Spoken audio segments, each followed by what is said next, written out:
Eu falo pra vocês há muito tempo que o Bolsonaro ele está acabado politicamente, que o capital político dele deteriorou e ele já não tem mais o mesmo poder de mobilização. Isso pra mim ficou muito evidente nos últimos dias, quando o Elon Musk simplesmente matou o Bolsonaro.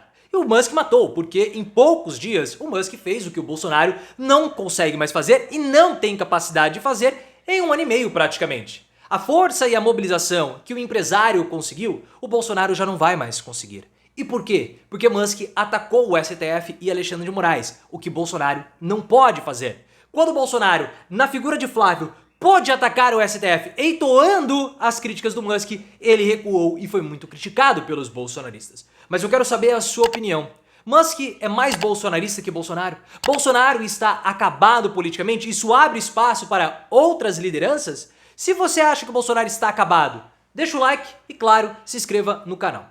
Esses últimos dias, pessoal, para mim, evidenciaram que o Bolsonaro já não tem mais o mesmo poder de mobilização. Estava muito claro porque em 2023 e em 2024 também, Bolsonaro protagonizou eventos que foram completos fiascos de público. Ele se envolvia, ele se empenhava, ele chamava as pessoas para irem e não iam absolutamente ninguém. E não ia absolutamente ninguém. Já falarei do dia 25, calma aí. Calma que eu já vou falar. E aí, pessoal, o que nós conseguimos ver?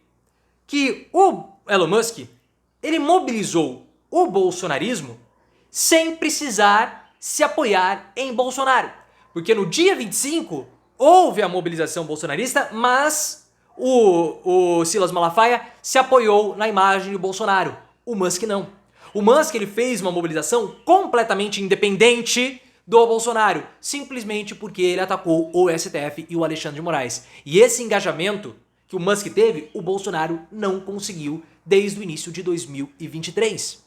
Então essa fraqueza do Bolsonaro, que ficou evidente nas manifestações fracassadas e nos depoimentos que ele prestava na Polícia Federal, sem ter o apoio de ninguém na sede da Polícia Federal, mesmo o local, a hora, a data, o dia, o minuto, ser revelados ou serem de conhecimento público, agora também fica evidente a incapacidade de mobilização ou a fraqueza ou enfraquecimento de mobilização também nas redes sociais. E isso acontece, pessoal, porque o Elon Musk ele tem uma diferença grande para o Bolsonaro. O Musk pode atacar o STF. O Bolsonaro não. O Bolsonaro não pode. No dia 25 de fevereiro, quem atacou o STF foi o Silas Malafaia. O Bolsonaro ele não ataca o STF mais porque ele teme ser punido. Então a covardia de Bolsonaro tolhe o seu poder de mobilização. Porque o principal inimigo do bolsonarista não é Lula, não é a esquerda. Lula e a esquerda, o comunismo, eles são adversários. São figuras que precisam ser superadas para a prosperidade da vida deles e da vida do país. São adversários. O inimigo, de fato, e quando eu falo como inimigo, eu defino o inimigo aquele que coloca em risco a sua existência. Lula não coloca em risco a existência do bolsonarista. Na cabeça do bolsonarista, Lula vai piorar a vida deles, mas não vai colocar em risco a existência. Alexandre de Moraes, personificando o STF, sim. Porque é o STF que atenta contra a liberdade de expressão na cabeça do bolsonarista. Então, quando Musk chega e ataca o STF, falando que o Alexandre de Moraes é um ditador, falando que há um atentado contra a liberdade de expressão, é tudo o que os bolsonaristas querem ouvir. Porque quando começa a falar de ataque à liberdade de expressão, cerceamento, parece que há algo no bastidor, um conluio, uma conspiração entre o judiciário e o executivo, forças maiores do sistema para enfrentarem, derrubando assim o bolsonarismo. E nada engaja mais bolsonarista do que teorias da conspiração. O dia 25 de fevereiro, a manifestação de Bolsonaro na Avenida Paulista, ela teve um relativo sucesso. Foi um evento com mais pessoas do que os outros, justamente porque foi um evento anti-STF. Silas Malafaia se posicionou dessa forma. Silas Malafaia atacou o Alexandre de Moraes. Atacou o judiciário. O Bolsonaro adotou um tom mais comedido, um tom mais de defesa. Mas as outras mobilizações, que não tinham como mote o ataque ao judiciário ou a defesa da liberdade de expressão, coisa do tipo, foram eventos completamente fracassados. Isso é importante de ser entendido. Tem passando um helicóptero, vou rapidinho. Opa!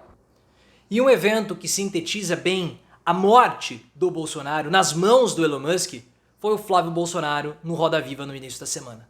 Naquele momento, as críticas do Musk estavam no ponto mais alto.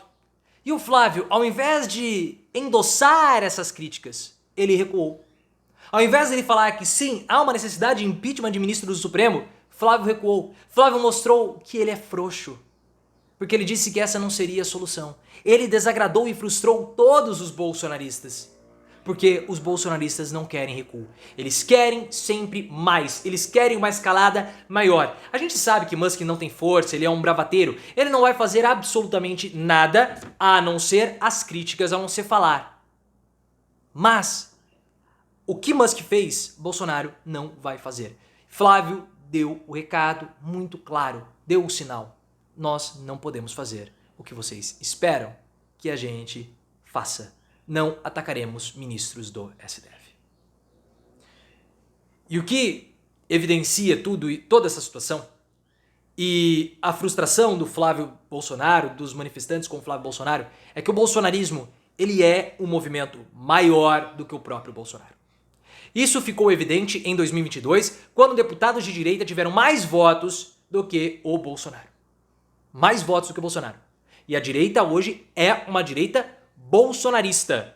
Ah, mas o MBL, mas não sei o que tem. O MBL, eles são bolsonaristas, pessoal. Eles não votam em Bolsonaro, mas isso não significa que eles não sejam bolsonaristas. O que torna uma pessoa bolsonarista é a motivação ao bolsonarismo. E essa motivação ao bolsonarismo, ela surge pelo ressentimento. Todo bolsonarista, ele é um ressentido porque é um fracassado. Pessoas tiveram insucesso na vida, não superaram esses insucessos e caíram no ressentimento. O Mamãe Falei, que é do MBL e não vota em Bolsonaro, vota, claro que vota, mas enfim, ele é um ressentido. O Arthur não conseguiu entrar na Universidade de São Paulo. E o início da carreira política dele, a projeção dele era ir até a USP e ficar batendo boca com o estudante para mostrar que ele era melhor. Para mostrar, olha, eu não entrei aí, eu não fui aceito no vestibular, mas eu sou melhor do que vocês. É o ressentimento que move o bolsonarista. E esse movimento é maior do que Bolsonaro. E pelo fato de ser maior, isso abre a possibilidade para novas figuras surgirem já agora em 2024. Saiu uma pesquisa da Quest que foi bem interessante, mas muitas vezes essas pesquisas elas são avaliadas só pelos numerozinhos. E a gente critica muito isso. Saiu uma pesquisa da Quest mostrando que Ratinho Júnior, Ronaldo Caiado, Tarcísio de Freitas e Romeu Zema são mais aprovados nos seus estados do que Lula. E aí já falaram, olha só, o Lula nesses estados. Mas calma lá. Zema, Caiado e Ratinho Júnior foram reeleitos. Foram reeleitos. Ou seja, a população gostava e continua gostando do trabalho deles. Ah, mas e o Tarcísio? Com exceção do Tarcísio de Freitas, nenhum dos outros três foi vitorioso com o apoio de Bolsonaro. E o Lula perdeu em todos esses estados, com exceção de Minas Gerais. E Lula ganhou por um pelinho em Minas. Por um pelinhozinho só. Tá? Então vamos ter muita calma. O que essas pesquisas mostram para mim é que existe um potencial de lideranças à direita pegarem o espaço de Bolsonaro, porque Bolsonaro ele não contempla todas as necessidades, todos os anseios dos bolsonaristas. Todos esses quatro, eles estão em espera. Eu acho que Michele é a grande herdeira do Bolsonaro, mas esses quatro estão em espera. E nós vamos ver esse ano de 2024, que é o ano decisivo para Bolsonaro. Bolsonaro perdeu muito do seu capital político ao longo de 2023. Agora nós vamos ver em 2024 a força de Bolsonaro para a formação das prefeituras. O PL falava de 1.800 prefeituras, já caiu para 1.500, 1.200, agora está falando em 1.000. O quanto que esse caso do Chiquinho Brazão, que é um caso de desgaste, vai afetar lá na frente a campanha de integrantes do PL. Temos que ver isso. O Alexandre Ramagem, que é do Rio de Janeiro, o principal candidato, porque ele, Bolsonaro, escolheu pessoalmente, diferentemente de São Paulo, que foi escolhido por ele. O Ramagem é fundamental. Se Ramagem não for ao segundo turno, o que será do capital político de Bolsonaro? Tá? Então, os bolsonaristas celebram o auezinho do Elon Musk. Mas o que o Elon Musk fez foi matar o Bolsonaro.